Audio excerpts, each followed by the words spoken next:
Have you undergone glutathione treatment or taken glutathione through IV therapy? ഈ glutathione സത്യം പറഞ്ഞാൽ എന്താണെന്ന് പോലും എനിക്ക് അറിഞ്ഞൂടാ. ടാബ്ലറ്റ് ആണോ അല്ല ഇഞ്ചക്ഷൻ കുത്തുന്നതാണോ പോലും എനിക്കറിയില്ല. പക്ഷെ കുറെ പേര് ചോദിക്കാറുണ്ട്. കാരണം ഇപ്പൊ ഈ ഗ്ലൂട്ടാത്തിയോൺ എന്നുള്ള ഒരു ടേം കുറച്ച് കോമൺ ആണല്ലോ.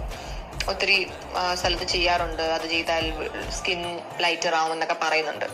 നമ്മൾ ആരും എന്റെ ഫാമിലിയിൽ ആരും അതൊന്നും ചെയ്തിട്ടും ഇല്ല, അതൊന്നും ചെയ്യുന്നതിനെ കുറിച്ച് ചിന്തിച്ചിട്ടുമില്ല ഇതുവരെ. ബിക്കോസ് അതിന്റെ ആവശ്യം ഉണ്ടെന്ന് തോന്നിയിട്ടില്ല. പിന്നെ ഒത്തിരി പേര് ചോദിച്ചു കണ്ടിട്ടുണ്ട്, കുഞ്ഞിലത്തെ വീഡിയോസിലും ഫോട്ടോസിലും ഇപ്പോൾ ഉള്ള അത്ര നിറമില്ലല്ലോ. That's obvious. കുഞ്ഞിലേ നമ്മള് എസ്പെഷ്യലി ഞാൻ വെയിലത്തായിരുന്നു ഫുൾ ടൈം. സ്കൂളിൽ പോകുന്നത് തന്നെ ഞാൻ കളിക്കാനായിരുന്നു. ഞാൻ കളിക്കാൻ മാത്രമേ ചെയ്യുള്ളൂ. ഞാൻ എപ്പോൾ നോക്കിയാലും ഫുട്ബോൾ ബാസ്കറ്റ്ബോൾ കളിക്കുകയായിരിക്കും, അല്ലെങ്കിൽ ഫ്രണ്ട്സിനോട് ഓടുകയായിരിക്കും. So I was extremely tanned as a kid. പിന്നെ 14-15 ഇയേഴ്സ് ആയി പ്യൂബർട്ടി ഒക്കെ ആവുമ്പോൾ അത് എല്ലാവരുടെയും ലൈഫിൽ അങ്ങനെ നാച്ചുറൽ അല്ലേ. ആൻഡ് എന്റെ കേസിൽ എസ്പെഷ്യലി ബിക്കോസ് ഞാൻ ഓവറായിട്ട് സണ്ണിൽ കളിക്കാൻ പോവുമായിരുന്നു. അപ്പൊ അതുകൊണ്ട് ഒരു ഡ്രാസ്റ്റിക് ചേഞ്ച് ഉണ്ടായി എന്ന് പറയാം. അല്ലാതെ ഇഞ്ചക്ഷൻ കുത്തിയോ ഒന്നും നമ്മൾ ഇതുവരെ ചെയ്തിട്ടില്ല. നമ്മൾ ആരും ചെയ്തിട്ടില്ല.